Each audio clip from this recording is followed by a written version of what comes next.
Bé, són les 10 i 14 minuts d'aquest dilluns 4 de novembre. Som aquí a l'estudi d'Ona Mediterrània, som en directe i ens ha vengut a veure Naina Serra, directora del Jornal, del diari Jornal. Molt bon dia, Aina. Molt bon dia, moltes gràcies. Benvinguda a la ràdio. Ens acompanya també en Tomeu Martí. Tomeu, molt bon dia. Molt bon dia de nou. Bé, digue'm per què mos has vengut a veure, Aina. Bueno, doncs Jornal.cat és aquest diari digital de l'economia social i solidària. És un mitjà de comunicació que té vocació de ser altaveu de totes les iniciatives enfocades en aquest model econòmic en els països catalans. I per tant, quan hem estat aquí a Mallorca, no, hem tingut l'oportunitat aquests dies de ser aquí a Mallorca i de trobar-vos amb vosaltres per intentar treballar conjuntament en tot allò que puguem, no, per multiplicar aquestes iniciatives que nosaltres dèiem que posen la vida al centre d'alguna manera i que vol dir iniciatives vinculades en el cooperativisme, a secció comunitària, en el feminisme, drets, habitatge, educació, sanitat, transició ecosocial, no? Tot això que està passant arreu dels països catalans, que moltes vegades queda minoritzat en els mitjans de comunicació i que en finestres com Jornal.cat doncs hi tenen un altaveu. I sabem que fent aliança amb altres, amb de Balears i Ona Mediterrània, doncs segur que poden multiplicar aquest impacte. Bé, jo la pregunta que me ve ara és a partir d'aquest matrimoni que sortirà. Tomeu. Bé, ara en parlarem amb Naina, però la idea és allò que ja feim també amb altres publicacions d'àmbit local aquí, que és un intercanvi de continguts, en el sentit que coses interessants que publiqui Jornal i que considerem que poden ser de l'interès dels lectors del Diari de Balears les poden publicar, igualment a l'inversa, és a dir, que el Jornal pugui publicar també alguns continguts de Diari de Balears, i a banda d'això també ells elaboren, mos ha sorprès perquè mos han duit aquesta edició en paper que no teníem controlada, que no esperàvem, però a banda també elaboren un podcast i nosaltres l'inserirem a la nostra programació, de manera que sortirà per CFM a Mallorca i per internet a la resta del món. Aina, la pregunta te faig a tu, què sortirà d'aquest matrimoni? El que ha explicat en Tomeu. Sí. No, la veritat és que esperem que surtin moltes coses, moltes idees, no? Perquè al final mitjans allò, diguem-ne, com de segona divisió, no?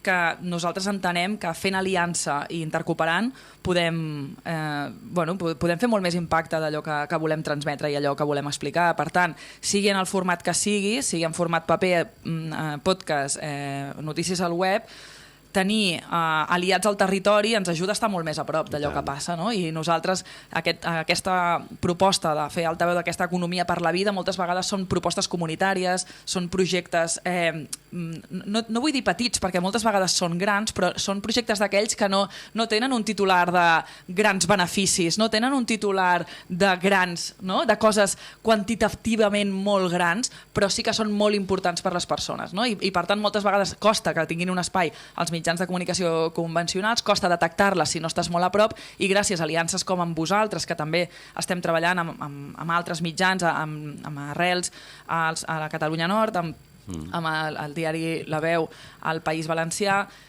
i alguns mitjans més locals de Catalunya, doncs ens permet estar més a prop del territori i per tant detectar més aquestes iniciatives, a vegades no tan cridaneres, però igualment importants, diguem-ne. Jo voldria comentar, no sé, Naina, què li sembla. És evident que l'economia social i solidària té un pes específic molt important en el Principat, i en canvi en el País Valencià, les Illes Balears, a la resta de països catalans no ha aconseguit un volum tan gran, no? Per dir-ho d'una altra manera, jo crec que a Barcelona i diria que en general en el Principat se pot fer gairebé tota la vida a partir d'empreses i de cooperatives i d'iniciatives de l'economia social solidària, des de això, no? Des de caixes fins a cooperatives d'habitatge, és igual, el que sigui, llibreries, assegurances, llum, etc. No? Sí. Com podem fer perquè la resta del país també agafi aquesta força? Sí, jo diria que bé, a part d'això de viure, no? des del cooperativisme o des de l'economia social i solidària, com dius, és una manera de viure que és bastant possible, deixa'm dir-ho així, bastant possible en el Principat, però òbviament encara hi ha molts camps on no ho és o no té prou força, perquè si tothom fos soci de segons quines cooperatives d'alguns serveis, doncs tampoc no mos en sortiríem, no podrien donar servei a tothom. Per tant, encara falta molta imbricació, molta posada en pràctica. Però jo diria com dos elements, no? Un és la tradició comunitària del Principat, és a dir, no se pot negar, no, que Catalunya és un territori que jo diria que per motius històrics i polítics ha tingut una inèrcia d'autoorganització molt forta. Crec que 1 d'octubre, no? Potser seria com la màxima esplendor d'aquell moment, però que és 1 d'octubre és uns focs artificials fruit d'un cultiu, d'un caldo de cultiu de dècades i segles, no? D'autoorganització popular per donar resposta a una comunitat, no? Que se sentia sense estat i sense moltes vegades institucions que la representassin. Per tant, estem parlant d'una força comunitària molt potent, que això en el País Valencià i a les Illes Balears doncs, també hi és, i a Catalunya Nord també hi és, en diferent mesura, però també hi és. Per tant, jo d'entrada, per un costat, diria aquesta energia comunitària que ja forma molt part de l'ADN català i de països catalans, però Catalunya especialment. Per altra banda, és inqüestionable que fa uns 10 anys especialment, 15 anys, hi ha hagut una aposta política. És a dir, hi ha hagut unes polítiques públiques que han impulsat l'economia social i solidària. I això, per tant, és una injecció de dobbers, és una injecció d'estructures, és una injecció de foment de les xarxes, no? D'enxarxament de les iniciatives d'economia social i solidària a Catalunya. I això té uns resultats. A la vegada, això té uns riscos, que és que si hi ha uns canvis polítics i aquestes iniciatives que durant aquests 10 o 12, 15 anys han rebut molta energia, molta injecció pública, alerta, perquè si hem d'aconseguir que sigui un sector també solvent econòmicament. Per tant, sempre hi ha aquest equilibri entre si és un model que per lluitar contra el capitalisme és un model, diguem-ne, que requereix de contribució pública, és una part com de redistribució, que jo penso que és imprescindible, perquè la redistribució vol dir això, vol dir fomentar sectors que no són econòmicament viables però que creïn políticament que s'han de desenvolupar. Per tant, estem d'acord que hi ha d'haver una injecció pública a l'economia social i solidària, però a la vegada de conviure amb aquesta creació de model de projectes que econòmicament siguin viables i rendibles a llarg termini. I per tant, aquí hi ha repte de l'economia social i solidària de veure com esdevé un sector, o més que un sector, a mi m'agrada dir un model rendible, perquè no som un sector, no és uns quants que fan una cosa, no, la vocació és ser un model transversal en tots els sectors de l'economia. També t'he de dir, responent també encara a el que me deies, que sectors tipus industrial o turisme hi ha molt poca economia social i solidària. Indiscutiblement hi ha una manca d'iniciatives perquè requereixen d'una inversió, en el cas de la indústria, molt gran, que moltes vegades els projectes no són capaços d'engegar. Aquí a Mallorca o a les Illes Balears el cooperativisme agrari, no? Ha tingut molta força i per lo que anem rebent i algunes entrevistes que hem anat fent ara en Jordi López o altres referents, no? D'aquí mos conten que tot el que és el sector serveis, no? Doncs va tirant endavant, però que és complicat. I tornant, diguem-ne, més estrictament a jornal, no? Diguem, d'on neix, com s'organitza i quins focus té principals? Mira, sí. és imprescindible ubicar els naixements, l'impuls de jornal.cat en el marc de la cooperativa La Sembra, una cooperativa de comunicació. Som una agència de comunicació que vam néixer al setembre del 2021, per tant ara tenim 3 anys. És una cooperativa amb 2 sòcies treballadores i 8 treballadores contractades, tot dones, que ens dedicam a oferir serveis de comunicació. Nosaltres dèiem que és comunicació amb vocació de transformació social, perquè entenem que la comunicació és una eina per generar comunitats cohesionades, conscients en el sentit de tenir informació per conèixer en profunditat les coses, per tant, comunitats conscients i comunitats cohesionades, amb capacitat de xarxa, de suport mutu i, per tant, d'accionar la transformació social. Sobre aquesta idea construïm una cooperativa que fa serveis tipus estratègia de comunicació, campanyes, webs, memòries, formació, doncs, no? Una cooperativa de serveis de comunicació, que la veritat és que en aquest marc de creixement de l'economia social i solidària, a més som una cooperativa que crec que professionalment solvent, no? Que realment feim uns serveis que funcionen, que són útils, que estan anant bé a la gent, per tant, mos en sortim. És un projecte rendible i que les 10 persones que hi fem feina jo crec que tenim una qualitat de vida digna i una manera de treballar agradable, que també és un dels valors del cooperativisme, no? Per tant, una manera de fer sana i interessant, que mos va bé. Per tant, és des d'aquest marc en què mos veiem capaces de tirar endavant un mitjà de comunicació, que tots sabem que els mitjans de comunicació no són rendibles, perquè cada dematí regales contingut gratuït, a no ser que tinguis formes de subscripció, però en el nostre cas és una finestra de contingut gratuït, per tant no és rendible a no ser que hi hagi això, una agència de comunicació com La Sembra que està posant recursos per fer possible el jornal, i d'alguna manera nosaltres com a Sembra el jornal és la nostra aposta comunitària, la nostra manera de fer un retorn a la comunitat generant contingut amb mirada a països catalans, i per l'altre jornal que també rep subvencions públiques per tirar endavant, i d'això poden fer diversos formats. A part del portal doncs poden fer Simpress, poden fer podcast, poden fer actes, vídeos i altres coses. Per tant, jornal neix en aquest context d'una cooperativa de comunicació que funciona, i això m'agrada molt remarcar-ho perquè probablement si no seria possible tirar un mitjà de comunicació així. D'altra banda, nosaltres quan naixem sempre ho dèiem i en tot moment ho volem dir, som molt conscients que hi ha uns mitjans cooperatius, en aquest cas pensant en Mirada Catalunya, que són La Directa i Crític, que són 2 mitjans molt importants, molt interessants, que fan una feina de periodisme d'investigació, d'anàlisi crític de l'estatus quo superimportant, i a nosaltres ens agrada sempre fer passos endavant fent una reverència en aquests mitjans que tenim a de vora, que fan una feina superimportant i que no per res volem pareixer-nos amb ells, en el sentit de que estem oferint una altra cosa. Nosaltres el que oferim és l'actualitat del sector, de l'economia social, l'actualitat del model en els països catalans, i per tant és una mirada diferent. Moltes vegades dèiem que feim això que ens diuen que les alternatives, que l'utopia està per venir, no? Nosaltres el que dèiem és que les utopies ja estan en marxa, s'estan duent a terme, el que passa és que moltes vegades mos les fan invisibilitzar, no? Hi ha moltes iniciatives arreu del territori que estan treballant des d'una altra manera de fer, i nosaltres volem ser altaveu d'aquestes, i per tant d'alguna manera és un periodisme d'alguna manera com positiu i altaveu d'alternatives que ja s'estan desenvolupant. Jo també volia demanar una cosa més a Aina. Quan l'any 21 mos has dit que constituïu el diari, en parlau entre vosaltres, segurament manegeu diferents possibilitats d'estructura de negoci.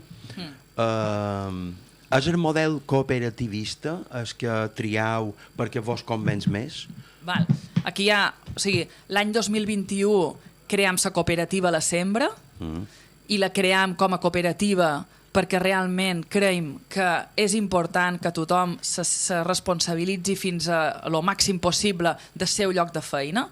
Entenem que la gent treballa de manera més feliç, de manera més conscient, si és responsable del seu lloc de feina, que no hi ha uns que manen i uns que creuen, sinó que tothom està pel mateix projecte, i això ho entenem així, creiem que és molt important i per tant la cooperativa La Sembra la creem des d'aquesta mirada. Ara l'any 2021 vam engegar l'activitat amb 2 persones sòcies, ara som 2 sòcies i 8 treballadores i ja hem creat el protocol. Clar, mos ha vengut tot ràpid, no? Però durant aquests 3 anys hem creat el protocol d'incorporació de sòcies i tot just ara hem ja parlat amb l'equip per dir, ei, qui vulgui ser sòcia que aixequi la mà, no? I començam a incorporar noves sòcies. Per tant, és un procés de creixement a nivell societari de la cooperativa que tenim en marxa. I això és el setembre del 2021. El desembre del 22 començam el diari. I el diari no té una forma jurídica pròpia, sinó que està emmarcat, és un projecte dins la cooperativa. Per tant, la cap de redacció, que és la Marta Rosique, la persona que du les xarxes socials, que és la Clara Durudis, l'altra persona de l'equip de redacció, que és Nadei Sou, totes, i jo, que faig el rol de direcció, de coordinació del projecte, totes també formen part de la cooperativa La Sembra, diguem-ne. De fet, totes feim altres projectes de serveis per la cooperativa. D'aquesta manera, la veritat és que a nivell de solvència del diari, crec que del mitjà de comunicació, diguéssim, que és la clau, no? El que fa que sigui sostenible, perquè si no, no ho serien. Al final tens unes dinàmiques que te dona la cooperativa, unes dinàmiques tipus, és igual, cada 15 dies fem reunió d'equip, cada 6 mesos fem una reunió estratègica de tota la cooperativa, la persona que paga les nòmines, la persona que fa visites institucionals per La Sembra també les fa per jornal. De cop els recursos els tens, tens una màquina que roda, que fa que rodi la cooperativa i a més fa rodar jornal, no? D'alguna manera, ja que el periodisme malauradament no és sostenible o és molt difícil de fer sostenible econòmicament. Efectivament. Sí, jo volia comentar, Ina, aquestes edicions en paper que ara mos n'has duit 2, que veig que se titulen jornaleres, és així. Sí.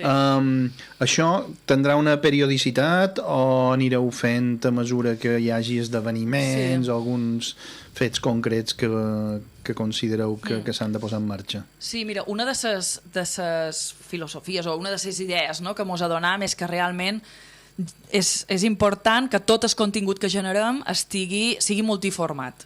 No? Perquè realment hi ha qui està més avesat a escoltar la ràdio, hi ha qui està més avesat a llegir un portal, hi ha qui està més avesat en el paper. És com que cada cosa té els seus lectors, té els seus interessos, té els seus punts a favor i punts en contra. Llavors, el que hem treballat molt bé des de la redacció de jornal, que ja vos dic, aquestes 4 persones que som, amb alguns col·laboradors externs i algunes de nosaltres no dedicació completa en el projecte, però una de les idees que tenim permanentment és la mirada multiformat, que el contingut que generem se pugui consumir de moltes maneres.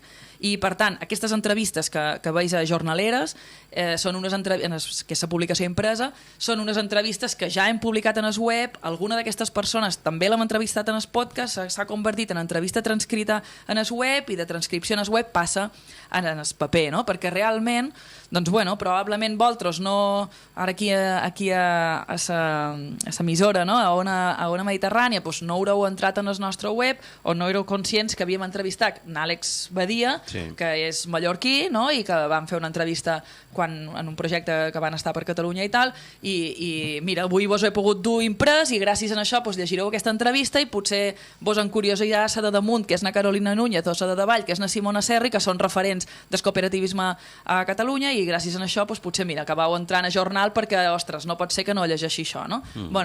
Aquesta idea de treure's màxim suc de tot el contingut creiem que és molt important, perquè si no hi ha quantitat de bits, diguem-ne, tirats a internet que ningú se llegeix. Intentar treure màxim suc de tots els formats és imprescindible. A nivell d'edició impresa, com que la distribució és cara, la distribució del diari, hem decidit que farem tongades de 2 números. Vos he duit els suyes 2, que són 10 entrevistes a cada un, i la propera vegada farem els 3 i els 4 d'alguna manera, perquè ens van recomanar que tingués aquest número de pàgines, si era més gran no anava bé a nivell d'impressió, per tant, cada vegada que imprimim, probablement imprimirem 2, hem imprès suyes 2 amb 10 entrevistes cada un, i després vendrà l'any que ve, l'any 2025, imprimirem els 3 i els 4, i d'alguna manera cada impressió són 2 números, i així feim una tongada de distribució que, en el cas de s'imprès, el que ara és distribuir. Entenem que són que hem imprès? Les entrevistes, perquè les entrevistes generalment són bastant atemporals. Per tant, no he imprès una cosa que passi d'actualitat, l'actualitat està en el web o a les xarxes socials i la publicació impresa ens permet donar uns continguts de consum un poquet més lent, perquè són atemporals, perquè jo avui vos ho duc i si esteu un any llegint aquestes 20 entrevistes, doncs no passa res, perquè probablement hi haurà segur alguna cosa desactualitzada, però en general funcionarà. I de fet amb el podcast fem igual, fem un podcast cada mes, publicam l'últim dimarts de cada mes i n'hem fet, els tenim, en gravam uns quants, els emetem, seguim gravant, no? I anem fent, i per ara n'emetrem 10 segur i la idea sí, és l'any que ve seguir gravant. Per tant, sí, la idea és seguir imprimint i seguir fent podcast, perquè d'alguna manera és la manera d'optimitzar aquesta redacció, aquesta dedicació a generar continguts, optimitzar-ne la difusió amb diversos formats. I jo crec que sobretot el que hem de reiterar per la nostra audiència és que encetam aquest camí de coordinació entre, per un costat, Diari de Balears i Jornal, i de l'altra banda amb el podcast de Jornal a Ona Mediterrània, i que esperem que tot plegat, que Jornal, que el podcast, que Ona Mediterrània, que el Diari de Balears i que l'economia social i solidària creixin, no? Sí, ja que som aquí i ja heu vist que xerra aquest mallorquí acatalanat, no? Perquè tinc família, soc mallorquina de família i per tant en aquest sentit és un orgull estar aquí. També crec que és imprescindible, almenys per mi, que encara no havia pogut xerrar en públic des d'això, ser conscients que el País Valencià està havent-hi un drama humanitari increïble i entenc que aquesta Ona Mediterrània, aquesta vocació d'aquest nom que ja ens interpel·la a països catalans, aquest jornal que està en mirada a països catalans, doncs permetre que aquest altaveu per dir que, òbviament, l'economia social i solidària del País Valencià, que compti amb Jornal, que compti, entenc, també amb Ona Mediterrània, amb totes les estructures de països catalans per donar resposta a la seva situació de crisi, que crisi humanitària i que comptin amb nosaltres, que els enviem una abraçada enorme i que el que puguem fer ho farem entre tots per salvar l'economia social i solidària i el que ens demanen. I tant que sí, i tant que sí. Roget, tancam avui podríem conversar molt més encara en Aina, perquè ara m'havia engrescat amb moltíssimes més qüestions. Torna un altre dia, Aina? Vaig venir a Mallorca a veure la família, així que estaré encantada de compartir estona amb vosaltres, clar que sí. Moltíssimes gràcies, molta sort, molta empenta i ànims. Gràcies a vosaltres per aquest altaveu.